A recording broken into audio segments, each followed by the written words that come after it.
Thank you for listening to Light of the Vedas. This is your host, Sri Sachinandan Das. So in our previous episode, we discussed in the Bhagavad Gita how Krishna glorifies transcendental knowledge as well as the path of karma yoga, which is to perform one's duties in the light of transcendental knowledge and therefore receive no karma, gradually be freed of sin and elevated in consciousness. So another form of yoga that Krishna describes in Bhagavad Gita is Dhyana Yoga, which is similar to the Patanjali system of yoga.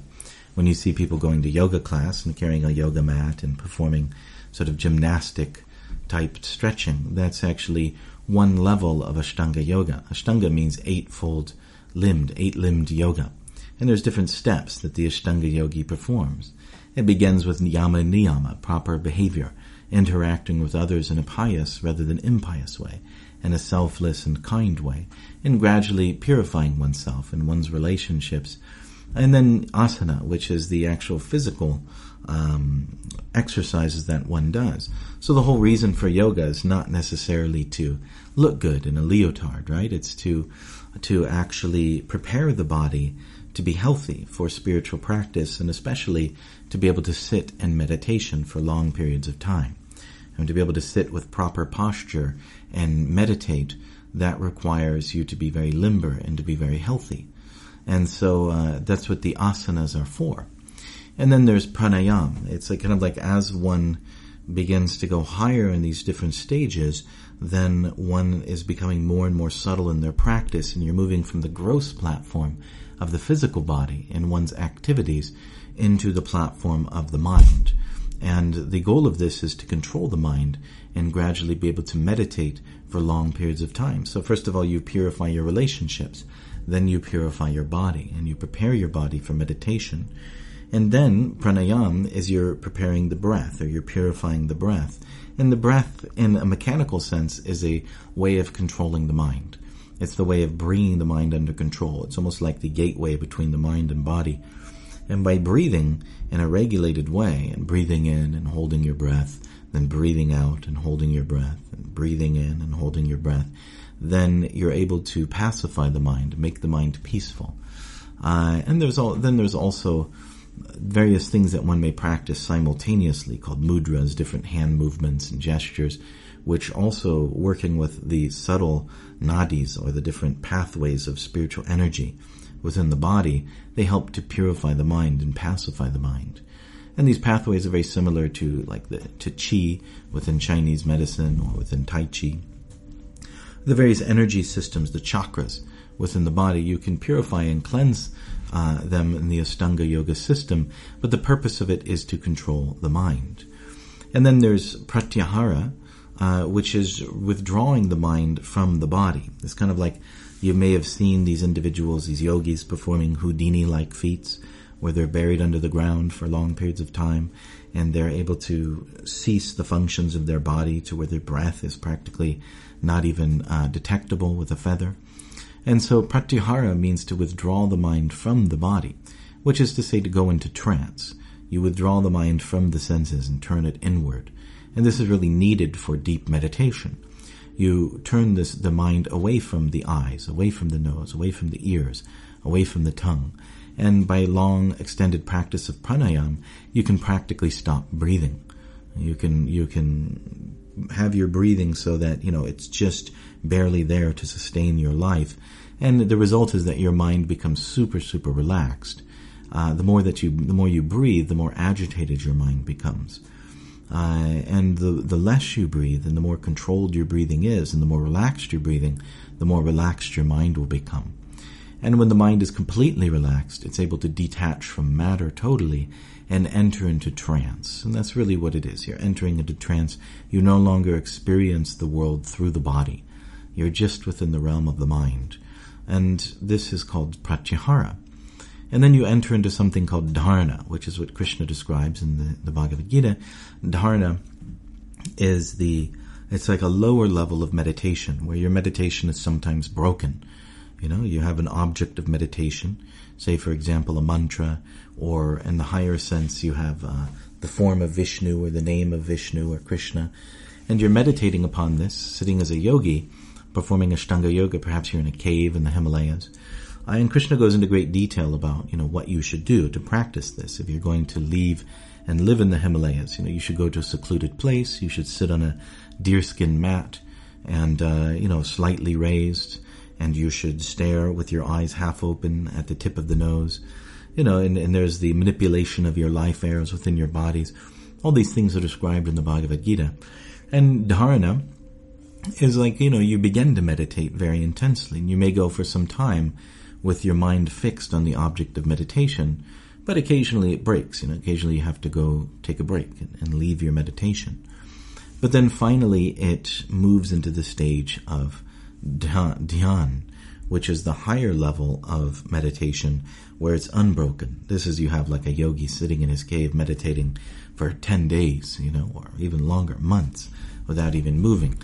And he just constantly has his mind absorbed in Brahman, absorbed in the absolute truth. And then finally, the highest stage of the Astanga Yoga system is samadhi, which means pure spiritual consciousness, like you've entered into transcendental realization. And so this is a sort of mechanical process, harnessing the capabilities of the senses and the body, purifying one's behavior, one's body, and ultimately developing the ability to control the mind and focus it in trance, and then entering into spiritual consciousness. And Krishna mentions that there's two different stages, the Yoga Rudha and Yoga Ruruksha. And in the Yoga Ruruksha stage, the emphasis is more on engaging your body, just like Karma Yoga, on proper engagement and keeping the senses controlled by, absorbing them properly in your duties, etc. And then Yoga Rudha is the stage where you cease your activities and you just sort of enter into constant meditation. And you can see this in the various yoga traditions, say in the Himalayas. You might have junior yogis or younger men. They're absorbed in performing fire sacrifices and hearing scriptures, and they don't just sit in a cave all day and meditate. They do all sorts of stuff, and they're doing their asanas on the bank of the Ganges or something. And then you have kind of like the higher stage where the individual leaves all these activities behind and is just absorbed in meditation constantly. And Krishna mentions there that of all the different yogis, the one that meditates upon him, upon the Supreme Lord within the heart, is the highest situated within yoga. And then later on also in the Bhagavad Gita, Krishna describes something called Yoga Misra Bhakti, which is that you perform, it's like you have an individual who's absorbed in him and is a devotee of him, but simultaneously mixes that spiritual practice with mystical yoga or an Astanga Yoga type practice. And he describes that the goal of this is to put the mind upon him at the time of death. And so this particular type of yoga practice, it's basically like one enters into meditation upon Krishna and ultimately, and thinking especially in terms of the Omkar, meditating upon the Om, and is able to manipulate the life airs within the body. And ultimately, while meditating very intensely upon the Supreme Lord and chanting Om, one raises the life airs of the body and puts them at the Agya Chakra, Bruvor Madhye Pranamavesha Samyak. It puts them between the eyebrows. And then finally raises that same life air at the time of death into the crown chakra, that Sahasrapatra Kamala, the 1,000-petaled lotus chakra at the top of the head, which is really the chakra dealing with divine consciousness and transcendence. And then at the time of death, the yogi is able to time it so that he can launch himself out through the crown chakra. Like the soul, when it's departing the body, it can leave through the various chakras. And so he launches himself out towards the divine through the various chakras. And there's different times also. You might say there's ways in which one can time the departure of the body, that one can take advantage of certain currents which move within the universe. Like you might say, just like if you see a bird, sometimes you have these birds, eagles or vultures, they'll fly up to a bluff, and they'll hit that hot air current rising upward, and they'll just float on it, and without even moving, it'll carry them up very quickly. So there's these kind of celestial currents within the universe which can raise your consciousness upward very high, or it could take you to other destinations as well. And so the yogi can kind of ride these currents by choosing the proper time to leave their body. It's called Devayan and Pitrayan. It's described in the Upanishads and Vedic literatures. And one particular destination will take you to Pitriloka, the realm of the, like a heavenly realm of ancestors. Another destination will take you into the realm of Brahman, the realm of great rishis and sages, and ultimately to transcendence.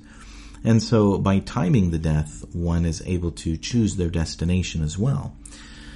And so it's a combination of yoga balena chaiva. It's devotion combined with the power of yoga, the power of mystic yoga practice, aiming at fixing the mind at the time of death upon the absolute truth and especially upon Krishna, and then launching out towards that particular destination at the right time. And of course, those who are totally devoted to Krishna in the process of Bhakti Yoga, they don't worry so much about the timing. They just try to remember Krishna and absorb in thought of him. And then at the time of death, they go to his abode. And Krishna also discusses the nature of the universe, that it's on a time cycle where it's constantly being created and destroyed, and everything within the universe is subjected to birth and death. And so one must actually leave this particular temporary nature and attain to the supreme, transcendent, eternal abode. And really to do this, it's all centered around the mind, focusing on the mind. The mind can be one's greatest friend and one's worst enemy. And it depends on how you've conditioned the mind. And as we mentioned previously, if you condition the mind to draw naturally towards the absolute truth, it's your greatest friend. If you condition the mind towards material existence by meditating, sort of lusting after material energy, trying to enjoy the fruits of your work, then the mind becomes your greatest enemy. So in this way, the yoga practice centers around the mind, the control of the mind, the training of the mind, and the withdrawing of the mind from the world of illusion and attachment of the mind to the absolute truth and absorption in the absolute truth. Then there's different levels of absorption. There's the samadhi, where one is absorbed in transcendental consciousness. But it's really this process of absorption, it happens gradually. It's kind of a form of remembrance where, like say, for example, you have a yogi who's absorbed in the personality of God, who's absorbed in Krishna or Vishnu, and he meditates upon the name of Vishnu or the qualities of Vishnu, the characteristics of Vishnu. So in the beginning, as one draws the mind away from matter and absorbs in Vishnu, that remembrance will be broken. You might remember Vishnu for a couple hours, then go into illusion and forgetfulness. And of course it's pious forgetfulness because you're trained to only act on a pious level. So it's not sinful or degrading, and it doesn't necessarily harm your spiritual life. But still, it's dropping down into material consciousness. And then after, a few hours of being an illusion, then you again remember Vishnu and you're absorbed in chanting the names of Vishnu or the names of Krishna. And then after some time, again, you fall away. But over time, the time that you're not thinking of Vishnu or the time that you're not in meditation, it becomes less and less and less, to where like 90% of the day you're in meditation. Then ultimately you get to the stage where you're 100% in meditation. And then you begin to realize the absolute truth. And that depends upon your conception of the absolute truth. If your conception of the absolute truth is that it is the light of Brahman, it's the light of eternity which exists beyond matter, that great golden light spoken of in many religious traditions, and then that will be the object of your meditation, and that will be what you enter into. If your understanding is that God is within the heart as the Paramatma, or the localized aspect of the Supreme there in the heart, which many yogis will meditate upon, then when you enter into transcendence, you'll enter into revelation of this Paramatma within the heart. Like the yogi will be meditating and he'll have this vision of Vishnu fixed in his heart, and he may even be observing Vishnu and sort of meditating upon his form. or he may actually be serving Vishnu. Like there's a whole internal process of worship which goes on, where the individual is performing rituals in meditation to Vishnu, and builds, sort of constructs with their imagination a temple within the heart, and seats Vishnu within the heart using their imagination, and begins to worship Vishnu. And there's great spiritual traditions which do this. Many yogis in the Himalayas, they're actually meditating, or in the jungles of India, or by the holy rivers traditionally. They're meditating like this, and then they go take a break, and they come back, and they perform their worship of Vishnu in meditation again. And they absorb like this, and it's almost like a temple there within their heart. They go on the altar and perform all the rituals that one would find in a physical temple. And Vishnu accepts it just as he would accept the worship in a temple. In fact, there's one beautiful story in the Puranas where you had an older Indian Brahmin there on the bank of, I think, the Godavari in South India, and he was performing this type of worship. He has no money and no facility, but every day he sits down, regularly and meditates and performs worship in his heart. And so he was in temples. They offer many things to the deities and various rituals, and one of the things they offer is food, and specifically sweet rice or kheer, which is like almost like ice cream. It's like boiled down milk, oftentimes with rice cooked in it and sugar, and it's very sweet and very delicious. And you'll cool it, like you cook it, it's very hot, and then they may put it in the river in a pot, or they may put it on the ground in a pot, or somehow in the shade, and let it cool before you eat it. It's supposed to be cold. And so he was making this in his meditation. He was actually cooking it, and following the whole recipe and everything. And then he went to check it to see if it was actually too hot to serve to the deity. And he touched it, and he burned his hand. And he woke from his meditation because he was very surprised because it actually burned. And then he looked at his hand, and his hand was burned. And then describes within the spiritual world, Narayan or Vishnu, he began to laugh. And his attendants, such as Lakshmi, they began to wonder, what are you laughing about? What's so funny? And he told them there's this Brahmin in South India who burned his finger. And then immediately they sent, for the Brahmin, bring him here.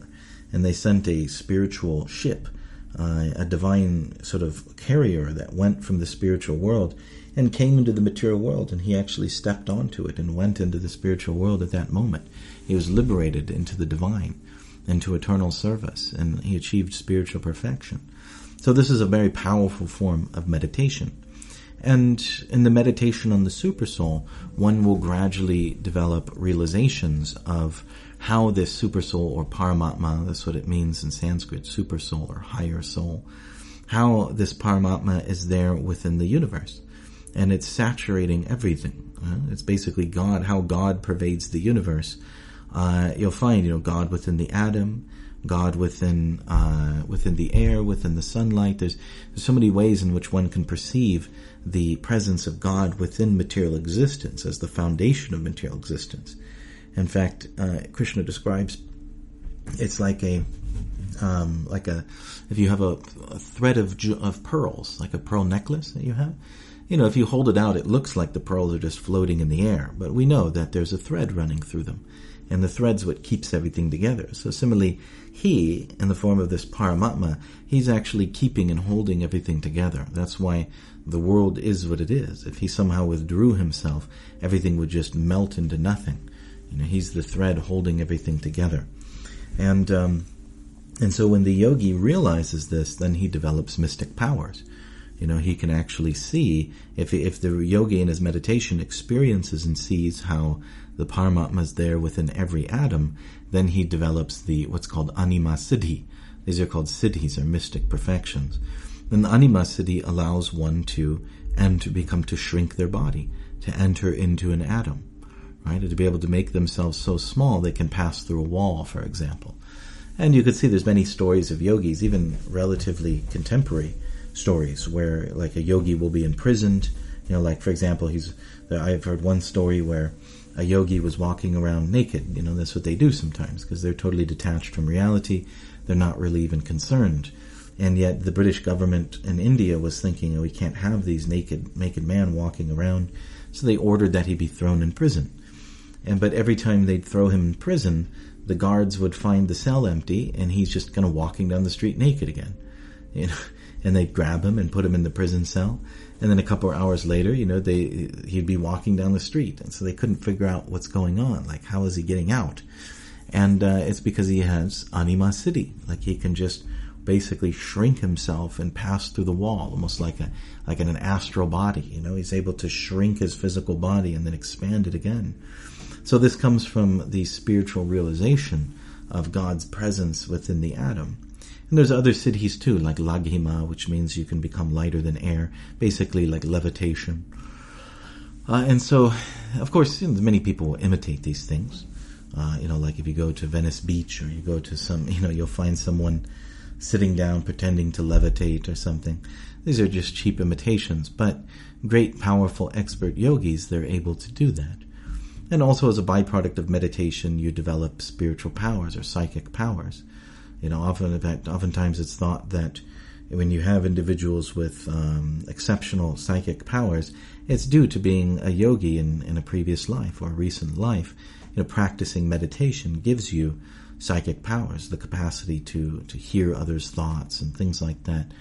But it's just a byproduct. And so serious yogis, they're not distracted by these things. They may develop these particular siddhis or mystic perfections, and yet they're not attracted to them. They're considered dangerous allurements, and that the true reason for the path of yoga is spiritual development. And if a serious yogi has to not become distracted by these things.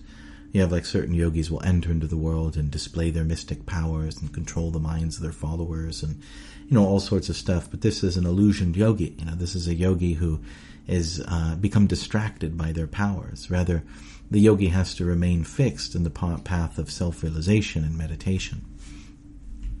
And then, of course, in the path of bhakti yoga, there's similar meditation. Just like the yogi meditating on a temple in his heart, the bhakti yogi can do that as well.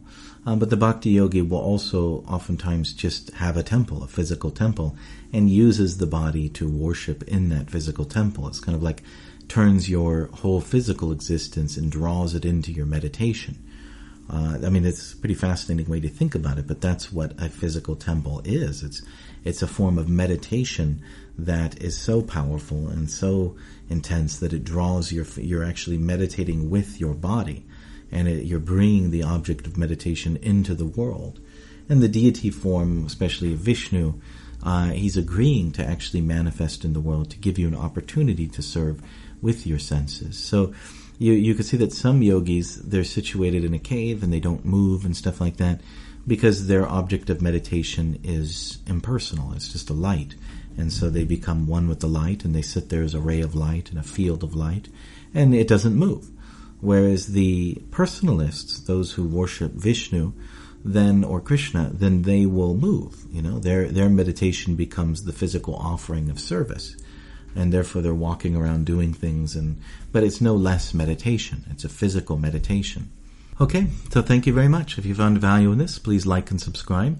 If you're listening on iTunes, please visit srisachinandana.com/iTunes and leave a positive review. Thank you again, and we hope you'll join us next time on Light of the Vedas.